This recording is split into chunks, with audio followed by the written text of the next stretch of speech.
You are now tuned in to the network, the YouTube channel that takes complex networking topics and dumb them down to a more simpler layman's terms.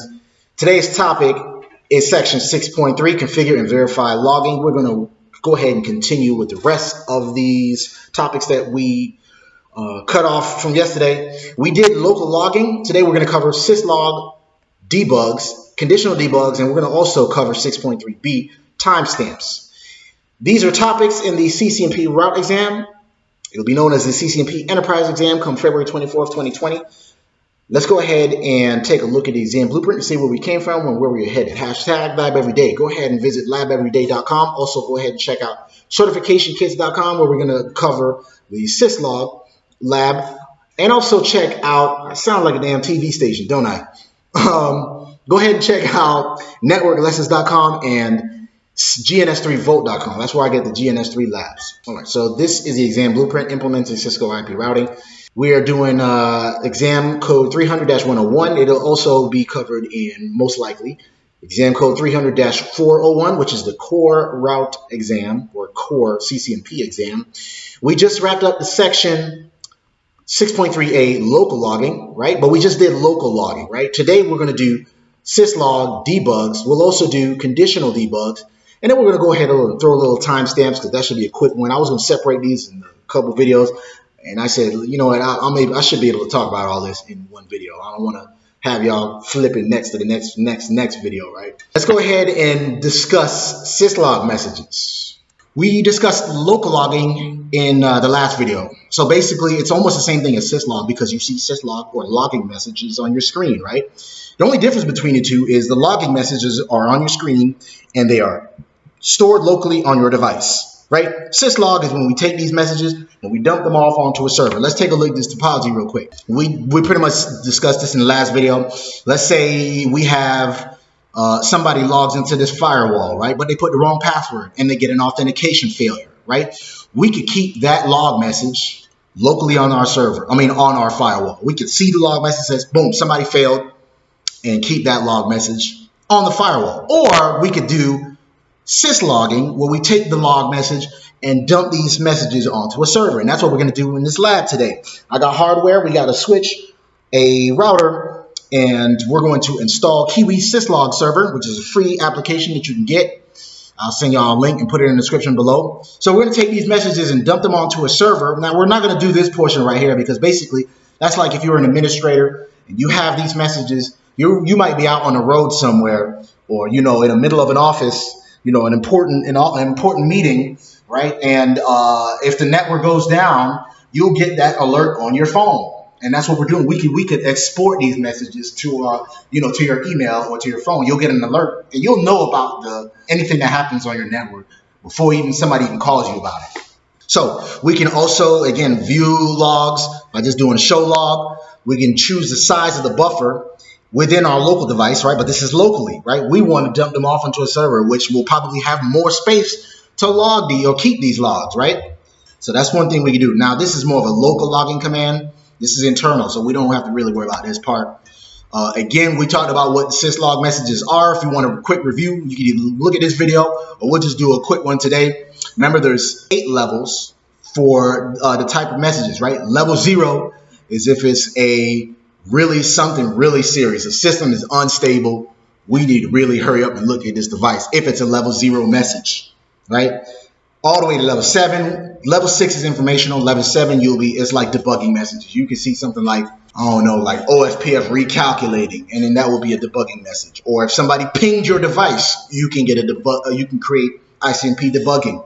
And that's what this is. So facility and sub-facility could be like, the protocol that made the message. So we can just say like EIGRP.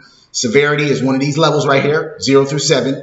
Mnemonic would be like a shortcut, so it might say just like EIGRP, right? And the message text is just a full sentence or not full sentence, but a more clearer message of what exactly happened. This is another example of a breakdown. Same thing we did in the last video. If you want to pause it and freeze frame it, I'm not going to keep talking about the same thing. Sound like a broken record. That's another syslog example. Let's go ahead and jump right into it. We got some hardware. Shout out again to certificationkits.com. That's where I first got my equipment when I was buying stuff when I first started getting into this networking stuff. Go ahead and check them out. They can be a little pricey, but if you want everything bundled up in one package, that's a good site to check out. And they come with lab books, they come with posters and all kind of stuff, So go ahead and check them out. Let's go ahead and fire these bad boys up. I have the switch fired up right now. Yeah, we have everything fired up right now, so let's get right into it. All right, so here is the topology we're going to be working with today, right? We got router 1 over here. His IP address is going to be 192.168.10.1, right? And I have that cable to a switch, which is down here. It's a 3750 switch, and he is plugged into FA01 of that switch. And the switch has another Ethernet cable going to the Syslog server, which is the laptop you're seeing here, the screen here. And his IP address is 192.168.10.2, and he is plugged via going out of FA02 into the NIC card of this laptop, actually. So I have this laptop configured as a server. So it says here, logging on a Cisco device is very important in researching recent events, ensuring proper operation, and when reviewing device history when troubleshooting problems. So we're just going to skip all of this. This is basic stuff that we just covered here. And the first thing they want us to do, ensure logging is on. How do we do that? We just do logging on. But I believe you could also do logging host and then say who the host is, right? So in this case, we're in global config mode. We say logging. What are our options here? Most of the logging features start with the keyword logging. We could do the host name, or we could just do logging on to enable logging on all enabled destinations. So we're just going to say logging on, and that's going to turn it on, right? This next command says here, specify the server that will receive syslog messages from router by issuing the logging IP address, which the command where IP address is the address to external server. What's the external server address? We said it's going to be 192.168.10.2. We're going to also fire up the syslog server. Again, you can go to, I believe it's SolarWinds or KiwiSyslog.com. I don't remember, but I'll put the link in the description below. That's the application right there. We're going to go ahead and launch that. And here it is right here. So now that we've enabled logging, it says here they want us to specify the server. So in this case, it is logging. And IP address is 192.168.10.2, and that's where we did that. Next thing they want us to do is to limit the severity level of the syslog messages sent to the syslog. Set the appropriate logging trap level with the logging trap level command. There are 8 severity levels, just like we mentioned, and here they are right here again. But this is written out in alphabetical order right here. Also, they want us to set the logging trap to debugging, which is basically level 7, which is basically they want us to log every little thing that happens on this device. When something pings it, when some traffic goes through it. So right now we do that with logging trap. And what are our options here? The 8 levels, right? 0 through 7. They said debugging. So debugging is level 7. So debugging. What are our other options? That's it. That's what the context sensitive help is. We hit enter there. We will test and verify by running the ICNP debugging command and ping the router's own IP address and view what happened in the syslog server. So once we do that, we need to go to privileged exec mode and ping ourselves. But we're going to debug our ICNP packets, basically saying anything that has to do with pinging or ICNP messages, let me know about it. And that's what we do with that debugging command right there. But you'll notice we'll even get a syslog message even after we exit out of this, right? So we set it to debugging, right? If I exit out of this, boom, we got a message. We also got another message here. So first, let's look at these 2 messages. We got a level 5 message. Remember in the last video, we said every time we exit out of privileged or global config mode, we'll get a message saying it was configured from console by console. And that's what happened here. That was a level 5 message. That came in right here, right? Then we got a level 6 message that says, what's level 6 again? Level 6 is, I believe, informational, right? No, level 6 is, yes, level 6 is informational. And it says logging host, start, stop. That's the mnemonic. And then in plain English, it just says logging to host 192.168.10.2 on port 514. I forgot to mention that to y'all. Syslog messages are sent through UDP port 514. And it started on, it started CLI initiated. So we initiated this logging on CLI via the CLI, right? So now we're going to debug IP ICNP messages. Debug IP ICNP. So ICNP packet debugging is turned on. Now, anything that has to do with pinging, we're going to get debug messages, right?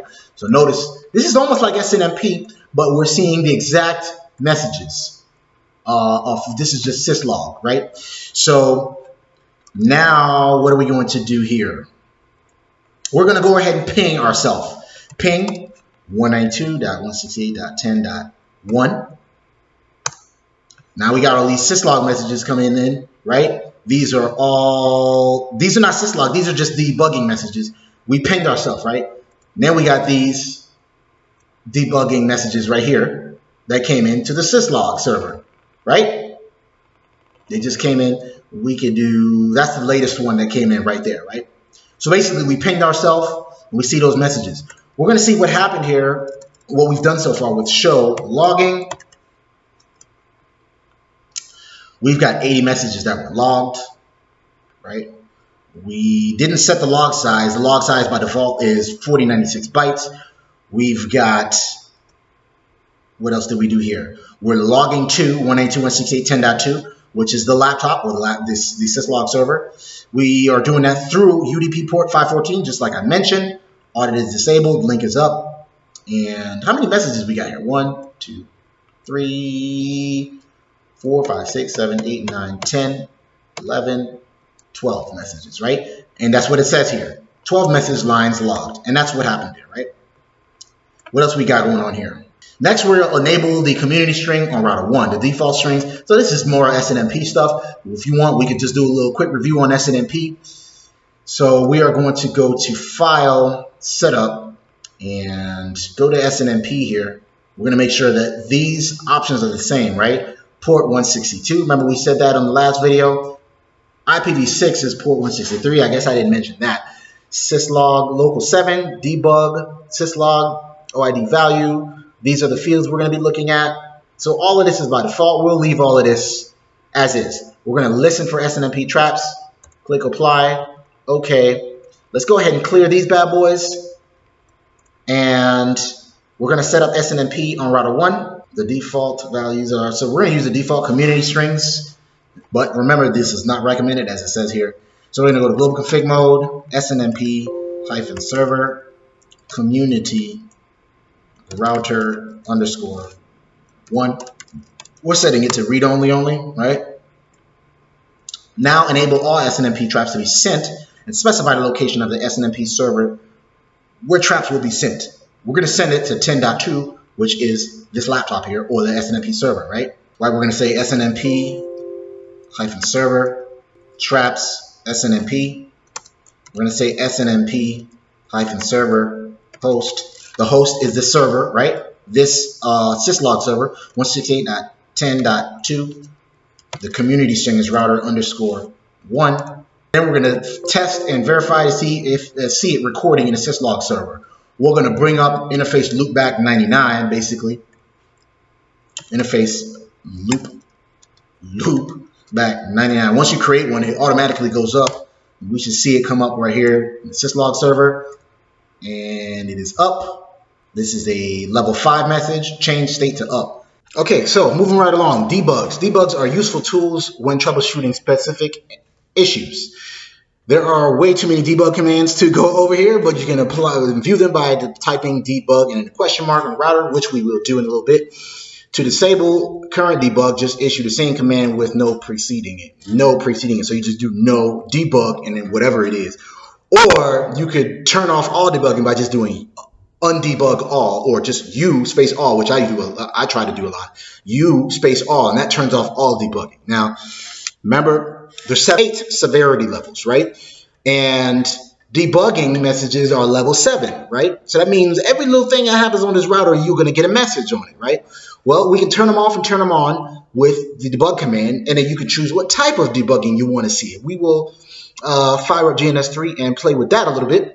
As you can see here, debugs can be bad, okay? The downside of debugs is that they can produce a huge amount of information. So it's just like I said, with the security guard that's got to log every single thing that's happening, which may overload the router, right? So your CPU could be spiked because of this. However, you can use a conditional debug to limit the information based on a specific interface or protocol. Here's an example of below. This is a conditional interface for serial 010, and we are setting a condition for our OSPF packets. So first line, he debugs IP OSPF packets, right? Well, that could be a lot if we had a lot of OSPF activity being, on our router, or if it's SPF is being recalculated a lot, right? Well, if we do a debug condition and then do that on interface serial 10, we can do a show debug condition and then, choose what type of OSPF we want to debug. And we'll do an example of that in the example in GNS3. Let's go ahead and fire up GNS3 and play with a little bit of conditional debugging. All right, guys, so we got a simple lab here for the conditional debug, right? We got router Frank on the left-hand side, router Eric on the right-hand side. They're sitting in network 192.168.12.0. Here's .1. That interface is .2. All IP addressing, OSPF, and RIP has been pre-configured. We only got one step here, and we're going to move on to service timestamps. Step 1 just says enable the debug on router Frank, which only shows RIP information on the FA00 interface. You're not allowed to use any access lists. Well, we're not going to use access lists, right? Because we know how to do a conditional debug. We said to do a conditional debug, we could just do debug condition, choose the interface, and then we can verify that with show debug condition, right? So right now, let's go ahead and turn on debugging for RIP. Actually, before we do that, let's go ahead and see let's verify our protocols that we're running here. When you do show IP protocols, you can see we are running OSPF as well as RIP, right? Also, we could also verify that with RIP, we are advertising via FA00 as well as loopback 0, right? But he says here he wanted us to show RIP on the FA00 interface, and that's what we're going to do here. So first of all, let's go ahead and, before we do that, let's do debug question mark like I mentioned, and look at all these debugging messages you can send to your router, right? Or have delivered to you. And this is just so many debugging commands, you just can't cover them all. We can probably have to do a course on just debugging at all, which we're not going to do. So we're going to say debug IP, and we're going to do just RIP packets, right? Here's the IP, just IP in general, just IP right here, right? That's just our IP. So we're going to do our IP. We're going to turn on RIP in general, right? So here's some debugging messages we've got already here. We've got a debug message via fast Ethernet 00 right here. Well, that's good, right? What else we got going on here? I think RIP updates come every 30 seconds, right? So we got another FA00 RIP update right there. There goes another loopback. There goes an update right there via loopback 0, right? There's one via FA00. Well, we said we wanted to filter it down to just FA00, right? So let's go ahead and stop these bad boys real quick, just so let's do a U all, like we said. Now all debugging has been turned off. We should stop getting those messages, right? And then he said to enable the debug so it shows only RIP information on FA00. So we're going to go to FA00. Actually, we're just going to say debug condition, right? What are we going to set the debug condition to? The interface FA00, right? What are we going to want to do? The context sensitive help says that's all we need to do, right? So we're setting a debug condition on interface FA00. Now we have one condition set. We could do a show condition or show debug condition. We have one flag triggered. We can turn back debugging for RIP, debug IP RIP. RIP protocols debugging is on. And now we have a message from RIP via FA00. Theoretically, they should not be coming on the loopback anymore. Again, you can look at the solution on GNS3Vault.com, and Renee also explains it his way as well. There goes another message on FA00. I don't believe we're going to get any more on the loopback. We'll check one more message. There goes another message, and they're all coming in on FA00. They're no longer coming on the via the loopback. We can verify that again with show debugging condition, and they have one flag triggered here, and that's our one condition. Finally, we can set up timestamps. I know we've been talking about syslog and stuff like that, and when I broke down the syslog messages, I didn't even talk about the date and timestamps, right? Because I thought that was just a given. But you can turn those off. So here's some, now timestamps is a service. If the router is configured to receive time from an NTP or network time protocol server, the time in the router log entry can be different from the system clock time if the option is not in a service timestamp log commands. You can configure timestamps for your debugs or logs with the following. We do service timestamps and then debug. Now we can try that. Let's go ahead and try that, right? So notice our timestamps here. We've got them set for March 1st, 0017, right? Now we can turn those messages off, right? We can just turn those off, right? Let's do a show run to see if we're running that timestamp service. And we're doing service timestamp debug. By default, those are turned on, right? So we can just let's do a U all and turn those bad boys off, right? Because that was getting annoying. And say no service timestamps, right? We can do debug, right? We do that, right, for debugging messages. Now, if we get out, we're going to generate a debug when we get out of global config mode, right? That's a syslog message. That's not a debug message. So we need a debug to see. We turn off for debug. What other services can we do for timestamps, right? Let's do a show run. What else was on? We also have the service for logs turned on. So we can turn that bad boy off, right? Let's get out of this and do a no that. We need a global config mode for that, right? No this, a no that. So now we turned off timestamps for the logs as well. We exit out of this. Notice we have a syslog message, but no date and time. Remember we had one before? I'll show y'all real quick. When we got out, we had a date and time. So basically, you can turn off the timestamps and turn them back on.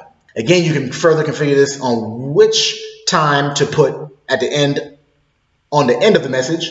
For example, you can put a local date and timestamp, or you can add the total uptime of the router to the messages. I put not supported in Packet Tracer because when I was experimenting with this a while back on Packet Tracer and wondering why it didn't work, and I realized you just can't do that. So I'll show y'all real quick. This is on router Frank. We could just do a service timestamp log date debug uptime, right? So we can just we'll do a debug, right? So we'll say service, we'll go to global config mode, service timestamp, right? We can say we'll do logs, right? We can do uptime, add the uptime to it, right? So now if we get out and take a look at this log, boom, we got 20 minutes for the uptime right there, right? See that? Well, I'll even show y'all. We'll turn up a loopback interface. Interface loopback 99. That goes up, and it was up when the router was up for 20 minutes and 24 seconds. We can get rid of that. There's so many ways you can play with the timestamps. I'm not gonna do that all. I don't want to waste y'all time. You might not even get one question on the CCNP for this. But anyways. That is all I got for y'all today. So we basically wrapped up this section. We're going to move on to the next section. I don't want to break these topics too much for y'all. So that is my YouTube page. That's my Twitter handle. Go ahead and add me on Twitter. Go ahead and subscribe to my channel. Please leave a like when you leave this video and hit the subscribe button. For now, please comment, like, subscribe to the network.